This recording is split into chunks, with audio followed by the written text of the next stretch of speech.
आज मु आपण सहित प्रभु वाक्य गोटे छोट संवाद रखा चाहे। आम जो जगत रे बास करुछु, जो देश रे बास करुछु, जो समाज रे बास करुछु, एठी अनेक लोक जीशु को जानी नाहंती। एबे भी पचारंतु को मंत्री को बड़ ऑफिसर को, डॉक्टर को, कलेक्टर को, बीडीओ को बा कौन शिक्षित लोक बोली कहूथबा लोक पचार जीशु किए बोली पचारले कौन बोली कहबो?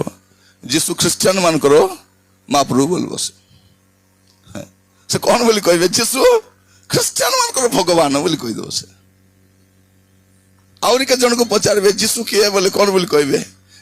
जीशु विदेशी भगवान बोलबे। मोर प्रिय मान ईश्वर केबे विदेशी स्वदेशी न थांती, ईश्वर ईश्वर अटंती।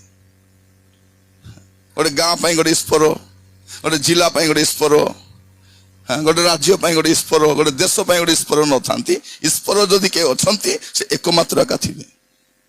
से सबु मनुष्य पाई एकमात्र ईश्वर थिबे, एकमात्र त्राणकर्ता थिबे। आमे